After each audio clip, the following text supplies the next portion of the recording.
크리스마스 이브 하면은 뭐니 뭐니 해도 생각나는 그림이 우리 겨울 밤 하늘입니다. 별이 초롱초롱하게 빛나고 또 아름다운 깨끗한 맑은 겨울의 공기가 생각이 나는 크리스마스의 장면이라고 생각합니다. 사실 인류는 저와 여러분들 또 우리 온 인류 여러분들의 조상 우리 주상들은 수천 년 동안 그 밤 하늘을 이렇게 묵상하고 그래서 큰 감동과 이 정말 경외감을 누렸던 그런 시간을 가졌습니다. 그런데 참 이상하다고 느껴지는 것은 우리가 눈만 들면은 밤에 볼 수 있는 그 밤 하늘인데요. 그런데 솔직히 최근에 밤 하늘을 본 적이 언제가 마지막이셨습니까? 여러분 기억나는 그 별이 빛나는 밤, 초롱초롱한 밤을 기억하는데 언제입니까? 아마 잘 기억이 안 나실 것 같습니다. 왜냐면은 우리 요새는 밤에 하늘을 쳐다봐도 뭐 안 보이기 때문이죠. 그 이유는 우리 밤에도 만들어낸 공해 때문에 그렇습니다. 우리 공기의 공해가 아니라 빛 공해, air pollution이 아니라 light pollution이 있어서 대부분의 지구의 사람들이 도시 주변에 사는데 90몇 %가 도시에 산다고 그러는데 전 세계에서 이 맑은 별빛이 빛나는 하늘을 볼 수 있는 사람은 매우 적다는 것을 우리는 또 볼 수가 있습니다. 그리고 요즘에는 그 도시의 이런 가로등과 또 불빛들뿐만 아니라 만약에 좀 빠져나가서 하늘을 볼 수 있다고 한다 할지라도 요새는 인공위성들이 막 줄지어서 쫙 다니는 그런 모습들 때문에 저게 별인가 비행기인가 인공위성인가 또 잘 분별이 안 되는 그러한 모습도 생각해 볼 수 있습니다.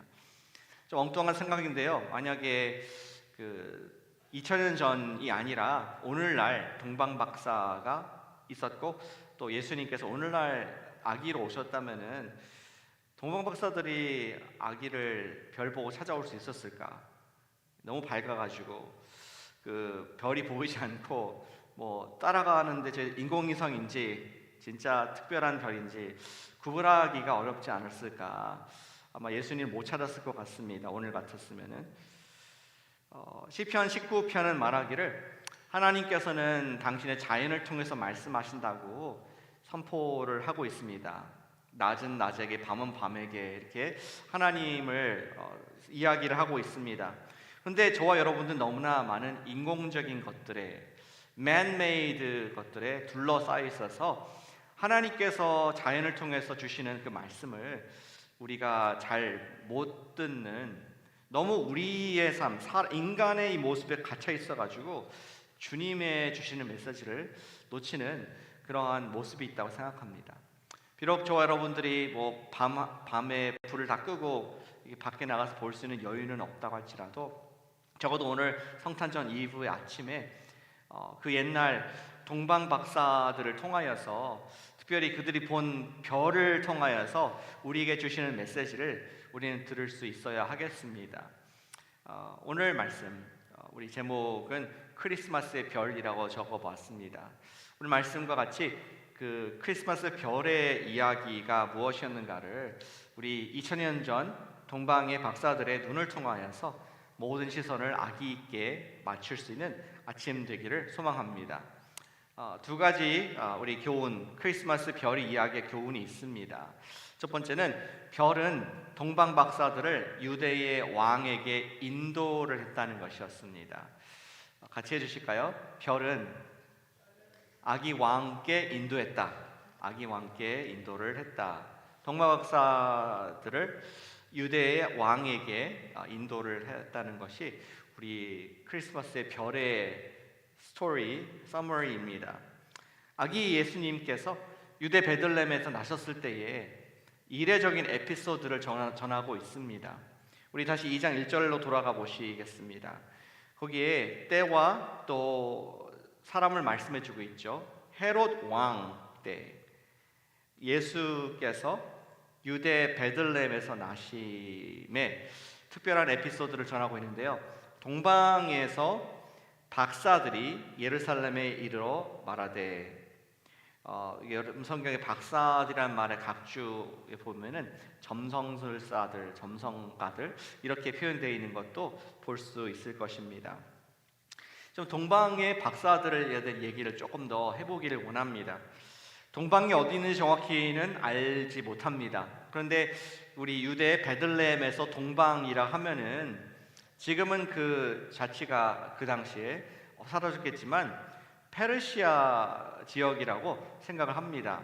다 그리스의 점령을 당했지만 여전히 어떤 우리 바벨론, 그다음에 페르시아, 거기에 메소포타미아 지역에 고대 우리 문명의 생겨났던 지역으로서 많은 철학과 학문이 발전한 지역이었습니다. 거기에 우리 학자들이 그쪽에서부터 별을 보고 왔다는 얘기가 적혀 있는 것입니다. 동방이 어디 정확히 알지 못하지만 우리는 다니엘서를 통하여서 힌트를 좀 얻게 됩니다.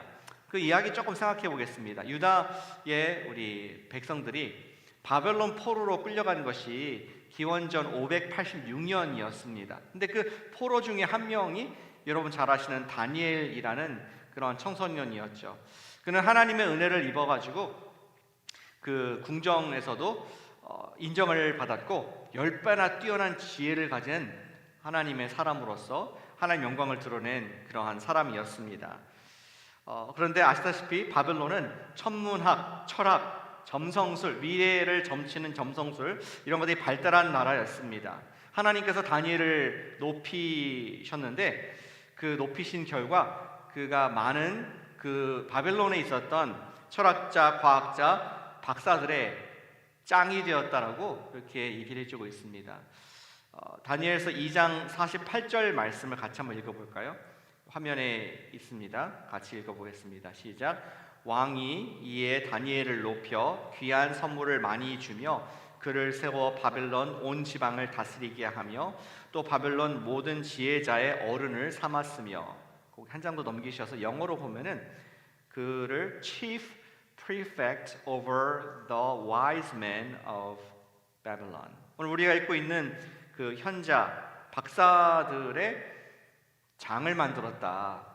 지금 다니엘이 그러한 지위에 올렸다는 것을 역사적으로 기록을 해주고 있습니다. 우리 2장 48절인데요. 다니엘서 5장 11절에도 똑같은 이야기를 한 번 더 반복해주고 있습니다. 다니엘이 그 당시에 모든 과학자와 철학자들, 점성술가들, 박사들의 장이 되었다. 10배나 뛰어난 지혜가 있었다라고 얘기를 하고 있습니다. 분명히 다니엘과 그 세 친구들은 요즘 말하는 거룩한 영향력을 우리 바벨론의 학계에 미쳤을 것으로 우리는 충분히 짐작해 볼 수가 있습니다.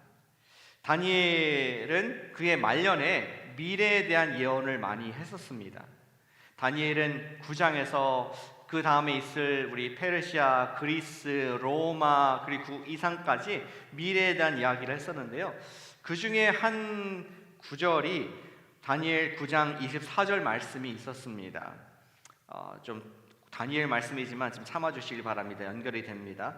9장 24절 말씀에 이렇게 적혀 있습니다. 네 백성과 네 거룩한 성을 위하여 일흔 이레를 기한으로 정하였나니 허물이 그치며 죄가 끝나며 죄악이 용서되며 영원한 의가 드러나며 환상과 예언이 응하며 또 지극히 거룩한 이가 기름 부음을 받으리라.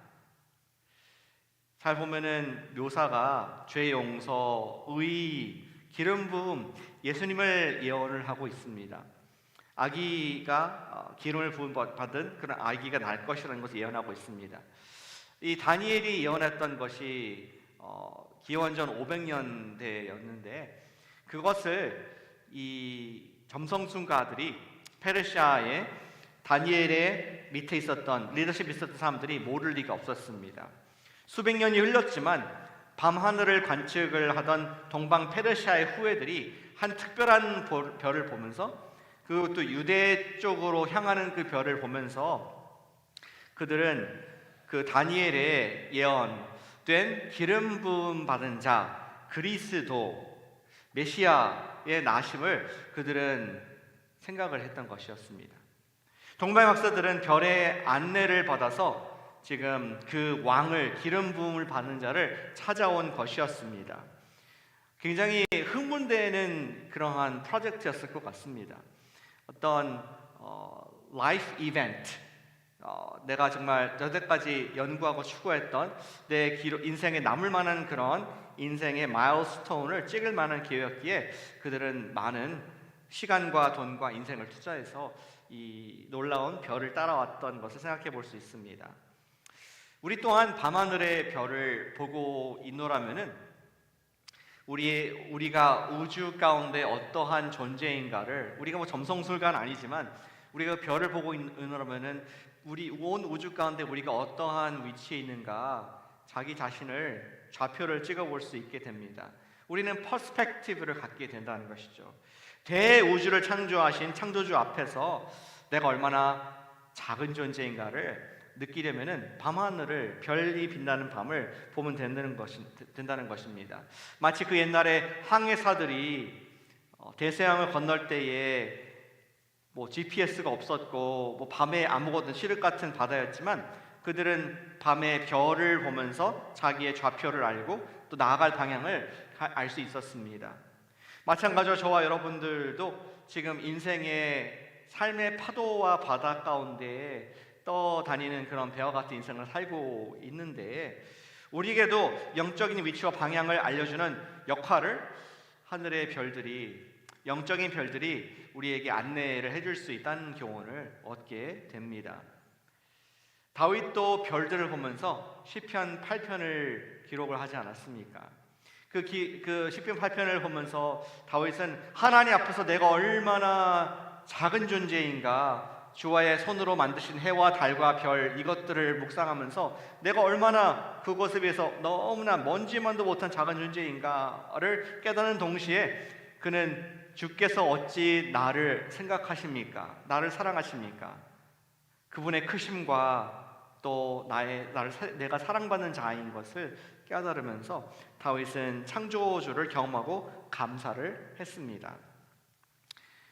2000년 전 별이 동방의 박사들의 마음과 발걸음을 유다의 왕께 인도를 했듯이 오늘날에도 우리는 자연을 보면서 우리의 마음을 주님께 인도를 받게 되는 것입니다.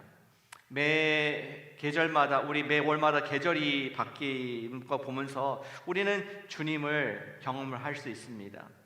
한겨울에 비가 내리는 것을 보면서 우리는 이 땅에 주시는 곡식과 과일들을 보면서 주님의 손길을 느낄 수 있게 됩니다.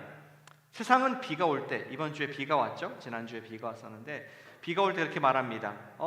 수요일 날 비가 오는구나, 이렇게 얘기를 합니다. 그런데 정말 주님을 경외하는 저와 여러분들 말하기를 주님께서 우리를 기억하시고 우리에게 단비의 선물을 주시는구나, 그러한 관점이 우리가 자연 속에서도 주님을 경험할 수 있는 방법이 되는 것입니다.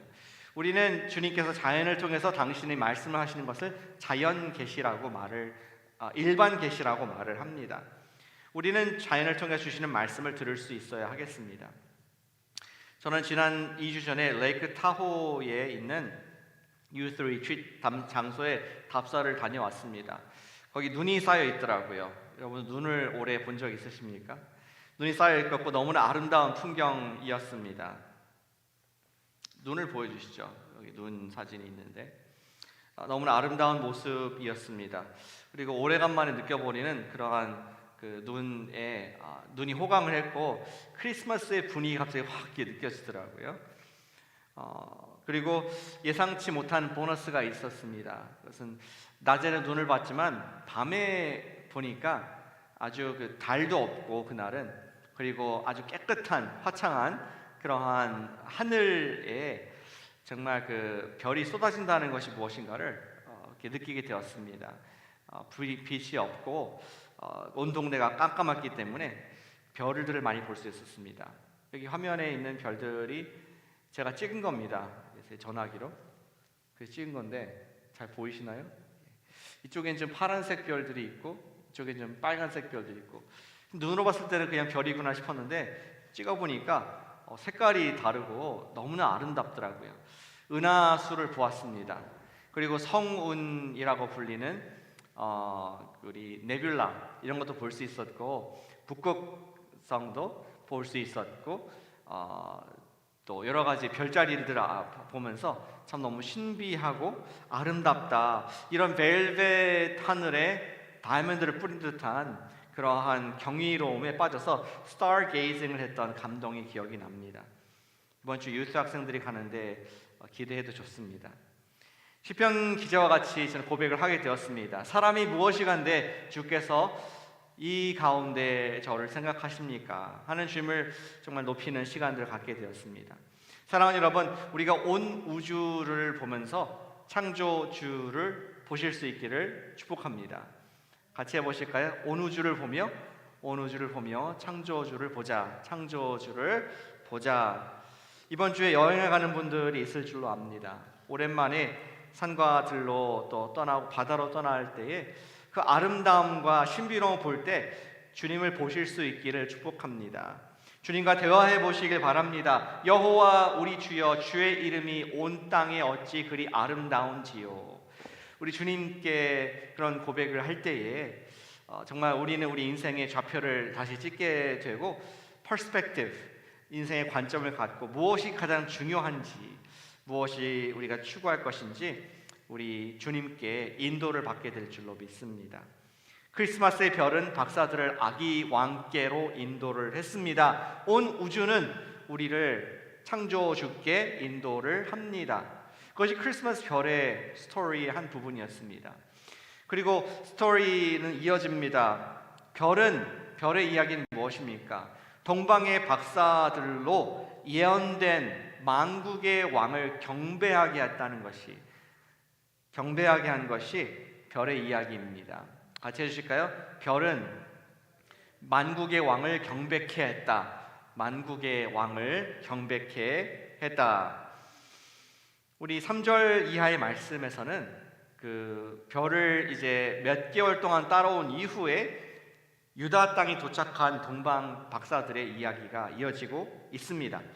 아마 어젯밤까지 동방에서 별을 보면서 걸어왔을 것입니다. 그런데 아마 이 예루살렘에 도착했을 때는 낮이었던 것 같아요. 그래서 그들이 어디로 가야 되나, 낮에는 별이 안 보이잖아요. 어디로 가야 할까 하다가 지금 제일 크게 보이는 예루살렘에서 제일 높은 그러한 집에 갔는데 바로 헤롯의 왕궁이었습니다. 왕이 났으면 왕궁일 것이다라는 그런 생각에 바로 그들은 왕궁을 찾아가서 헤롯과 그의 또 신하들에게 얘기했습니다.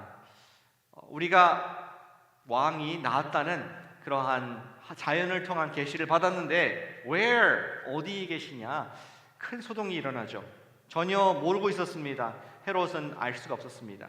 헤롯이 바로 소집을 하죠.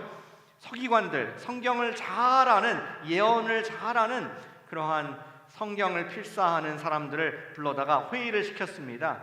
그랬더니 금방 답이 나왔습니다. 그들은 바로 정확하게 왕이 어디서 날지, 기름 부음 받은 자가 어디서 날지를 알고 있었습니다. 그들은 성경을 펴줬는데 미가서 5장 2절 말씀을 폈습니다. 그리고 이렇게 왕에게 얘기했습니다. 베들레헴 에브라다야, 너는 유다 족속 중에 작을지라도 이스라엘을 다스릴 자가 네게서 내게로 나올 것이라. 그는 근본은 상고의 영원에 있느니라. 아멘. 베들레헴은 어떤 지역이었습니까? 베들레헴이라는 작은 우리 예루살렘에서 5마일 정도 남쪽으로 떨어진 그 마을은 다윗의 홈타운, 고향이었습니다. 그곳에서 또 다른 다스리는 자가, 기름 부음 받은 자가 나올 것이라는 예언을 우리 서기관들은, 성경학자들은 정확하게 알고 있었습니다. 헤롯은 성경 예언의 정보를 박사들에게 얘기를 하면서 부탁을 하죠. 선생님들, 멀리서 오셨는데 만약에 당신들도 베들레헴에 가가지고 그 아기가 있는 정확한 위치를 알거든 나에게도 알려주셔서 나도 그 아기를 경배하게 하게 해주십시오. 그렇게 부탁을 하는 유명한 말씀을 보게 됩니다. 그리고 우리 8절, 9절에 보니까 이제 박사들이 왕의 말을 듣고 갔다. 아마 낮에 이런 대화를 한 다음에 밤에 나갔을 것 같습니다. 별을 보기 위해서 밤에 떠났겠죠. 근데 그 보던 별이 그들 앞에 갑자기 나타나서 다시 인도하기 시작했을 것입니다. 아마 그런 느낌이었을 것 같아요. 지금까지는 동쪽에서 서쪽으로 계속 별을 보고 따라왔는데 이제 베들레헴은 약간 동쪽에 있거든요. 다시 거꾸로 별이 동쪽으로 가는 그 모습에 이거는 정말 그분의 인도다라는 생각에 별을 보고 짧은 거리이지만 정확하게 베들레헴으로 인도가 되었을 것을 생각해 볼 수 있습니다. 그리고 9절에 보니까 9절에 보니까 악이 있는 곳에 머물러 서 있는지라, 어떤 집 위에 서게 됐고요. 10절에 그들이 별을 보고 매우 크게 기뻐하더라. 우리 인생에 정말 이 순간을 위해서 내가 모든 걸 살았구나 하는 그런 순간들이 있는데, 라이프 모먼트가 있는데, 우리 동방 박사들은 그 순간이라고 생각했을 것 같습니다. 내가 모든 재산을 털어서 또 수많은 시간을 걸어서 그 예언이, 다니엘 조상이 얘기했던 그 예언이 이루어지는 그 순간 내가 여기 왔구나 했을 때에 그들은 가슴이 터질 듯하게 기뻐했다라고 이렇게 얘기를 하고 있습니다. 그리고 드디어 그 집에, 별이 위에 있는 그 집에 들어가게 됩니다. 11절에 집에 들어가 아기와 그 어머니 마리아가 함께 있는 것을 보고 엎드려. 이 동방 박사들은 아마 그냥 그 문지방에 발을 디디자마자, 그리고 아기와 어머니가 있는 모습 보자마자 바로 엎드린 모습을 볼 수 있습니다. 어떤 말도 하지 않고 어떤 선물도 드리기 전에 자기의 설명도 하지 않고 바로 그 모습에 너무나 감격스러워서 엎드려 경배하는 그 모습을 볼 수 있습니다. 그 다음에 이제 최고의 경배의 수단으로서 먼 곳에서 가져온 보배합이라고 되어 있죠. 성경에서는 세 가지를 드리게 됩니다. 첫 번째 보물은 황금이었습니다. 어떠한 신성, 디에티, 하나님과 관계된 아이라는 그러한 의미에서 황금을 드렸습니다. 또한 그들은 이 아기의 거룩한 정결함을 상징하는 그런 유향을, frankincense, 유향을 드리게 됩니다. 그리고 어쩌면 예언적으로 이 아이의 언젠가 거룩한 장래를 예언하면서 몰약을 선물로 이 아이에게 드린 것을 우리 성경에서 목격을 하고 있습니다. 그리고 아기를 경배한 외국의 이 철학자들, 과학자들, 점성술가는 꿈에 테롯에 가지 말라라는 지시를 받고 다른 길로 디투어해서 집에 돌아갔다라는 것이 오늘 이야기 에피소드의 마지막 부분입니다. 별의 인도를 받고 먼 고국을 떠난 박사들의 목적은 너무나 분명했지 않습니까? 처음부터 그들은 이 유대인의 왕으로 나신 아기께 경배를 하러 온 것이었습니다. 왜 박사들은 유대의 아기께 경배를 하기 위해서 먼 길을 오게 되었을까요? 왜 경배라는 그 생각을 하게 되었을까요? 그러한 상상을 해보게 됩니다. 그들은 적어도 3개월이나 6개월 정도 그 길을 걸어와야 했을 것입니다. 제 지도를 보니까 수산궁, 페르시아 그 지역에서 베들레헴까지 거리가 텍사스 한 3분의 2 정도 거리가 되더라고요. 이 텍사스가 길잖아요. 좌우가 굉장히 넓은데 그 길을 통과하려면은 한 15시간 걸려요. 차로 운전하면은 굉장히 긴 길인데, 그런데 한 3분의 2 정도가 되더라고요. 페르시아부터 베들레헴까지. 그렇게 그 정도면은 정말 걸어서 간다면은, 그리고 지금 많은 사신들과 종들이 있다고 할 경우에 정말로 적어도 3개월 이상은 걸리고 많게 6개월까지 걸릴 수 있는 그런 시간이었습니다. 근데 밤마다 이동했지 않습니까? 밤마다 그 별을 보면서 어떤 생각을 하게 됐을까? 그런 생각을 좀 해보게 됩니다. 우리는 수개월 동안 그러한 별을 봤을 때 어떤 초자연적인 그러한 별, 이끄는 별을 봤을 때 경이로움을 느끼게 됩니다. 어를 느끼게 되죠. 계속 그 경이로운 별을 보게 되면은 우리 마음속에 경외감이 생기게 됩니다. Fear. 이거는 하나님께서 목적이 있는 별이다. 그리고 그 fear, 하나님께서 인도하시고 목적을 주셨다는 것 가운데 이어지는 것이 경배가 나옵니다. 정말 그분을, 별을 경배하는 것이 아니라 이 모든 것을 오케스트레이트 하시는 그분께 대한 경배하는 마음이 자연스럽게 있게 되었을 것입니다. 그리고 드디어 그들이 그런 경배하고 싶은 마음으로, 아기를 경배하고 싶은 마음으로 왔을 때에, 그리고 누구를 경배할지 모르는 그때 성경과 일반 계시가, 특별 계신 성경과 자연을 통한 일반 계시가 만남을 가졌을 때, 아, 그분은 베들레헴에 있는 예수구나, 그것을 발견했을 때 그들은 경배의 대상을 정확하게 핀포인트 할 수 있었습니다. 그래서 오늘 말씀과 같이 그들은 그 아기를 보자마자 그들이 해야 될 액션이 무엇이냐? 경배구나. 엎드리게 되었고, 그들이 갖고 온 선물을, 최고의 보물들을 줄 수 있었던 것이었습니다. 그들은 깨닫게 되었습니다. 그 길을 걸어오면서 박사들이 깨닫게 된 것은 이 아기는 다니엘이 예언한 그러한 유다의 기름 부은 왕 이상이구나. 그분은 온 땅의 주가 되시고 왕이 되시는 그분이신 것을, 자연까지도 움직이시는 만국의 주가 되신다는 것을 경험을 하게 되었습니다. 그리고 깨닫지 않았을까요?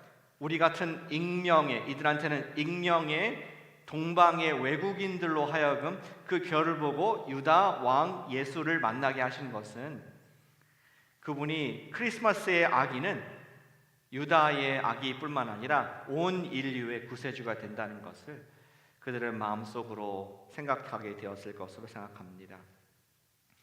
그들은 이 별이 하나님께 주신 편지였고, 그 편지의, 사랑의 편지의 내용이 예수님인 것을 발견을 하게 되었습니다. 히브리서 기자는 하나님의 아들을 보내준 사건을 이렇게 표현하고 있습니다. 히브리서 1장 1절과 2절 말씀입니다. 옛적의 선지자들을 통하여 여러 부분과 여러 모양으로 우리 후상들에게 말씀하신 하나님이 이 모든 날 마지막에는 아들을 통하여 우리에게 말씀하셨으니 이 아들을 만유의 상속자로 세우시고 또 그로 말미암아 모든 세계를 지으셨느니라. 아멘. 모든 세계를 지으신 예수 그리스도, 그분께서 별을 움직여서 당신이 만국의 왕이신 것을 나타나게 하신 것을 우리 동방의 박사들을 통해서 보여주고 있습니다. 사랑하는 여러분, 우리 온 지구가, 온 만국이 오늘 예수님을 경배하고 있습니다. 할렐루야. 온 지구와 함께 우리 구세주를 경배하는 여러분과 제가 되시기를 축복합니다. 저는 언젠가 이루어질 연합 예배를 소망해 보게 됩니다. Joint Family Worship. 우리 영어부와 헌어부, 유스와 어린이 크리스마스 날 그것도 바라고 있지만, 그 이상으로 또 여기 건물을 쓰고 있는 리디머 교회와 연합 예배, 또 우리 펜테코스트 교회와 연합 예배, 더 나아가서 우리 베이 지역에 있는 예수님을 사모하는 교회들과 연합 예배, 캘리포니아 교회들의 연합 예배, 미국의 전체 연합 예배, 그리고 아시아와 온 세계가 함께 예수님을 경배할 그러한 joint worship, 연합 예배를 꿈꾸어 보게 됩니다. 그것이 성경에 예언된 요한계시록의 모든 민족과 족속들이 함께 우리 다시 오시는 왕 예수님을 경배하는 멋진 모습이 된다는 것입니다. 사랑하는 여러분, 마치 세 명의 박사들이 예수님께 경배를 올려 드렸듯이, 우리가 전 세계와 함께 예배를 드리지 못한다 할지라도 우리 가정이, 나의 유니버스, 나의 사랑하는 가족들과 함께 우리 가장 주님께 드릴 합당한 것은 경배인 줄로 믿습니다. 우리의 정해놓은 시간, 우리 정해놓은 장소에서 조촐하지만 마치 박사들이 가장 귀한 선물을 아기께 드렸듯이 우리 드릴 수 있는 가장 마음에 깊은 선물의 예배를 드려서 우리 예수님을 언젠가 함께 예배드리겠지만, 그러나 우리 국지적으로 예배를 드렸던 박사들과 같이 우리도 우리의 가정에서 주님을 높이는 예배를 드릴 때에 우리는 주님의 인도를, 우리 인생의 인도를 받게 되는 또 중요한 라이프 모먼트를 경험하게 될 줄로 믿습니다. 우리 어디 있든지 오늘 전 세계의 모든 사람들과 함께 주님께 엎드리고 그분을 내 입술로 찬양하며 또 작은 예물을 우리 마음의 보물들을 드릴 수 있는 코너스톤 교회 되시기를 축복합니다. 아멘. 기도로 이 시간 나가겠습니다.